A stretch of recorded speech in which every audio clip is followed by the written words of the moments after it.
अनुसार जाती है, इसलिए प्राण प्रतिष्ठा की वेदों के अनुसार स्पष्ट रूप से परमात्मा की मूर्ति नहीं हो सकती। यजुर्वेद का मैं मंत्र कोट कर रहा हूं, आप मुझे इसका अर्थ बताइए, गलत है क्या? उस स्वरूप की न तस्य प्रतिमा अस्ति यस्य नाम महद्यश। यजुर्वेद कह रहा है की बात आप उस महान परमात्मा की कोई मूर्ति नहीं। मैं आपका क्षमा चाहूंगा, आप प्रकट करता हूं। लेकिन जहां तक प्रश्न है मूर्ति में प्राण प्रतिष्ठा का, मैं पूरी ताकत से कहना चाहता हूं, कोई वेद मंत्र नहीं है जिससे किसी मूर्ति में जो जड़ है, पाषाण है, उसमें प्राण प्रतिष्ठा हो सकती है। ये बिल्कुल निरर्थक है, अंधविश्वास है, पाखंड है। और ऐसा काम करना किसी भी व्यक्ति का, और वो जगतगुरु कहलाएं, ऐसे लोगों के लिए तो बिल्कुल ही ऐसी चीजें गलत है। मैं बड़ी विनम्रता से फिर कहना चाहता हूं, यदि प्राण प्रतिष्ठा आप करने का दावा करते हैं तो बताइए वो वेद का कौन सा मंत्र है जिसके उच्चारण से प्राण प्रतिष्ठा होती है? नंबर 1 वेद। दूसरी बात, उस प्राण प्रतिष्ठित राम की, कृष्ण की या किसी की भी देवता भगवान की मूर्ति प्राण प्रतिष्ठित हो जाने के बाद क्यों नहीं खाना पीना बोलना चलना शुरू करती? जरा प्राणवान होने का थोड़ा सा तो परिचय दे। वो आपने बता दिया वो प्राणवंत हो गई मूर्ति जी। अब उसके बाद आपने लोगों की भीड़ इकट्ठी की और परमात्मा का अवतार पूजो जी, ये कह करके चढ़ावा इकट्ठा करना शुरू किया। ये एक दुकान है, व्यापार है, झूठ है, धोखा है। स्वामी इसलिए मैं कहना चाहता हूं, हमें सनातन धर्म की पावन परंपराओं को याद करते हुए जो आदि शंकराचार्य ने जो मूर्तियां तुड़वाई, उन्होंने जैनियों की मूर्तियों को उन्होंने हटवाया और उन्होंने कहा ये सब मूर्ति पूजा बंद होनी चाहिए। मैं आदि शंकराचार्य का, मैं नहीं, महर्षि दयानंद ने जो बयान किया, जो उनका बखान किया है, मैं नतमस्तक होता हूं आदि शंकराचार्य के बारे में। मैं कहना चाहता हूं, स्वामी जी, हमारे देश में मूर्ति पूजा नहीं थी। बिल्कुल स्वामी जी, मैं क्षमा चाहूंगा, बीच में आपको रोक रहा हूं। पूजा को ला करके परमात्मा के स्वरूप को जो बिगाड़ा गया है, स्वामी जी, इसने हमारे बहुत आदर से मैं आपसे क्षमा चाहूंगा, वैदिक धर्म के ऊपर एक बहुत बड़ा कुठार। स्वामी जी बहुत आदर से आपसे क्षमा चाहूंगा। आपकी बात मैं बताना चाहूंगा। एक राम जी, मैं एक सवाल पहले और ले लूं। स्वामी जी, मेरा आग्रह है आपसे, अगर आप अपना जवाब थोड़ा छोटा रखें, क्योंकि हमारे पास वक्त बहुत कम है, कई मसलों पर हम चर्चा कर पाएंगे। अगला सवाल मेरा आपसे है, जो मैं आपसे बहुत विनम्रता से पूछना चाहता हूं। क्या आज आपको लगता है, चाहे आप राम की बात करें, कृष्ण की बात करें या साईं बाबा की बात करें, इनमें से किसी की भी पूजा नहीं होनी चाहिए? क्या आप ये कहना चाहते हैं कि साईं मंदिरों में आज जो पूजा हो रही है, ये पूजा दरअसल सिर्फ और सिर्फ चढ़ावे की पूजा है? ईश्वर की प्रतिमा, परमात्मा की प्रतिमा बता करके वो साईं की मूर्ति की करें तो बहुत ही गंदा, गलत है। और राम और कृष्ण की भी करें तो ये राम और कृष्ण के साथ भी अन्याय है। राम और कृष्ण ईश्वर भक्त थे जी, उन्होंने कभी दावा नहीं किया कि मैं ईश्वर हूं और मेरी पूजा की जाए, ऐसी कोई बात नहीं है जी। स्वामी जी, अब यहाँ पर भाई साहब, ये भगवान का बैटरिया खत्म हो गई है का? थोड़ी देर चले फिर लुल हो गए। क्या मतलब नया बैटरी लगा दो, किधर लगता है? लगाओ। अरे भैया, इसमें बैटरी नहीं पड़ती। तो काम काहे नहीं कर रहा है? मैन्युफैक्चरिंग डिफेक्ट है का? अरे कोई डिफेक्टिव पीस नहीं बनाते भाई हम। ये भगवान को आप बनाया? जी हाँ, अपने इन हाथों से। आप भगवान को बनाया कि भगवान आपको? भैया, भगवान ने हम सबको बनाया है, हमने तो सिर्फ इनकी मूर्तियां बनाई है। काहे बनावा तो उनकी मूर्त? ताकि हम इनकी पूजा कर सकें, अपने सुख दुख की बातें कर सकें। करे भीतर ट्रांसमीटर फिट है का? भगवान तक बात पहुंचत कैसे है? हा? अरे भगवान को किसी ट्रांसमीटर की जरूरत नहीं पड़ती, वो डायरेक्टली सुन लेता है। डायरेक्टली सुनत है तो फिर ये मूर्त की क्या जरूरत है? अरे क्या करूं इसका यार, धंधा बंद करवाएगा क्या? तेरी प्रॉब्लम क्या है? हमारी फिल्म ने एक ही चीज दिखाई है, जो लोग धर्म का गलत इस्तेमाल करते हैं, उनको हमने उनका पर्दाफाश करने की कोशिश की है। और एक ही चीज उस फिल्म ने कही है कि ऊपर वाले के साथ आपका जो कनेक्शन है वो डायरेक्ट है, आप उसमें आप कंफ्यूज मत होइए, रॉन्ग नंबर के। मैं बीपीओ एग्जीक्यूटिव हूं, मेरा आपसे एक सवाल है। इस्लाम में हर गुनाह माफ है, लेकिन शिर्क की माफी क्यों नहीं है? अगर इंसान कत्ल करता है उसे माफी है, जिना करता है उसे माफी है, लेकिन शिर्क की माफी क्यों नहीं है? मैं साहब का सवाल है कि इस्लाम में सारे गुनाह की माफी है, शिर्क की नहीं। कत्ल करता है माफी है, जिना करता है माफी है, शिर्क की माफी क्यों नहीं?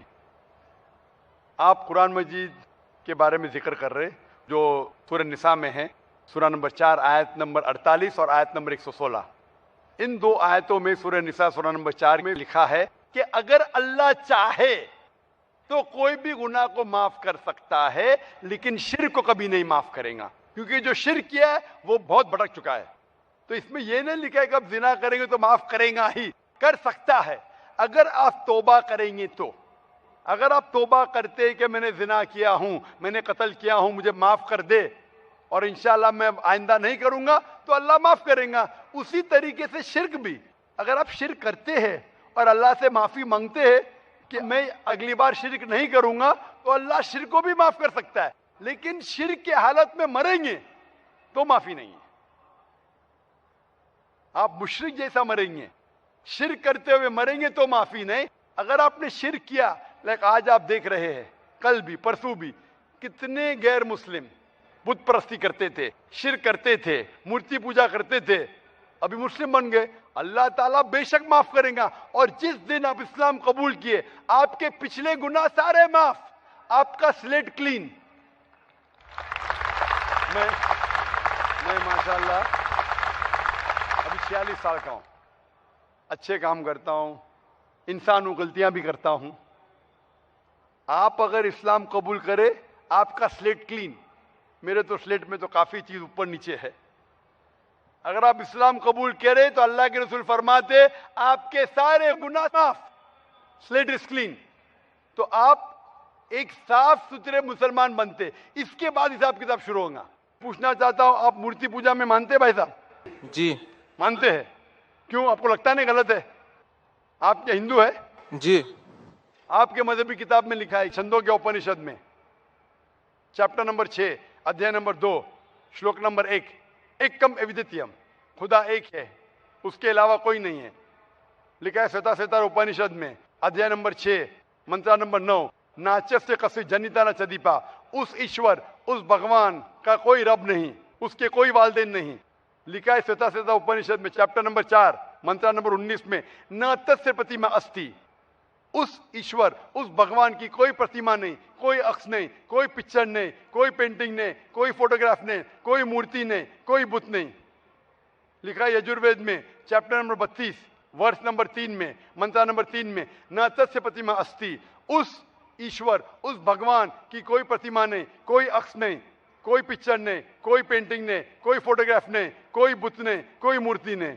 तो साफ तौर पे कई जगह आप हिंदू की मजहबी किताब में लिखा है कि मूर्ति पूजा गलत है। तो क्यों आप मूर्ति पूजा करते? भाई साहब जी, इस बारे में मुझे सही तालीम नहीं है, मुझे थोड़ा वक्त चाहिए। मैं इतने हवाले दे रहा हूं कि आपको लगता है कि मैं फेंकते जा रहा हूं।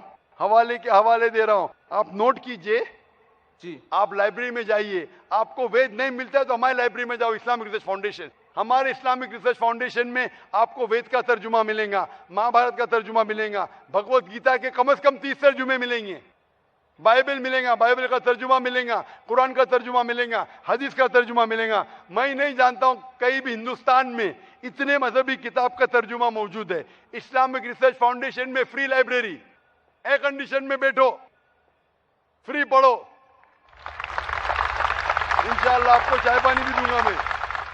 चाय पानी रिश्वत नहीं है, तो क्या आप ठंडे दिमाग से, कभी ठंडा दूंगा कभी चाय पानी, तो आप अच्छे दिमाग से रिसर्च कीजिए। हमारे पास कंप्यूटर सॉफ्टवेयर है, आप क्या जानना चाहते हैं वेद के ऊपर बटन दबाओ, मिलेगा आपको। किधर लिखा है मूर्ति पूजा हराम है? बटन दबाओ, कंप्यूटर में निकलेगा बाहर। वेद के कंप्यूटर सॉफ्टवेयर है, बाइबल के कंप्यूटर सॉफ्टवेयर है, कुरान के कंप्यूटर सॉफ्टवेयर है, हदीस के।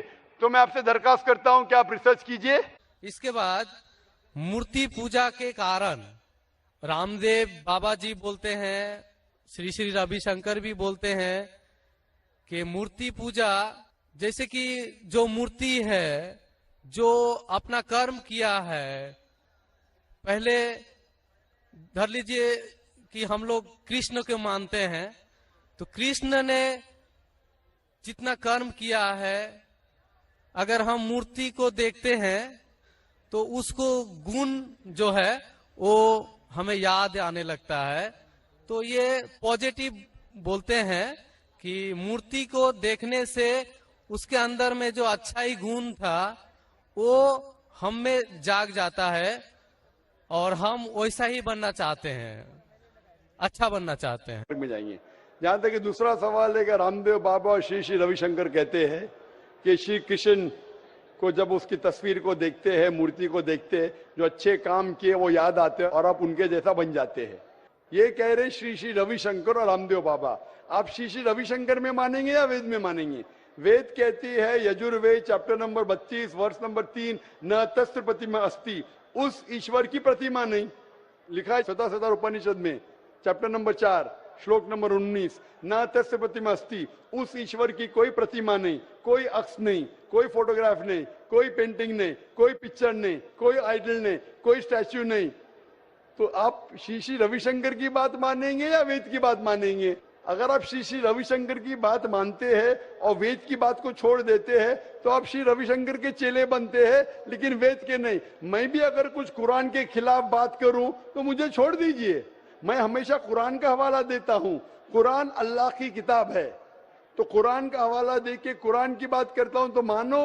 अगर कुरान को मैं छोड़ दूंगा तो मेरी बात भी मत मानो। जो कुरान और सही हदीस के खिलाफ बात करता है, कितना भी बड़ा आलिम हो, उसकी बात मत मानो। उसी तरीके से मैं जो बात कर रहा हूं वेद की बात कर रहा हूं। तो अगर वेद की बात टकराती है श्री श्री रविशंकर से, रामदेव बाबा से, और मेरा डिबेट हो चुका है श्री श्री रविशंकर के साथ, मेरा डिबेट श्री श्री रविशंकर के साथ हो चुका है बैंगलोर के अंदर। और वो डिबेट देखिए आप, वो डिबेट का मौजू था concept of God in Hinduism and Islam in the light of the scriptures. Means धर्म की जितनी किताबें हैं उनकी रोशनी में खुदा का क्या तस्वुर है इस्लाम और हिंदुइज्म में। और मैंने इतने हवाले दिया वेद के, हिंदू धर्म क्या कहता है। आप वो डिबेट देखिए और आप ही फैसला कीजिए कौन हक के ऊपर है।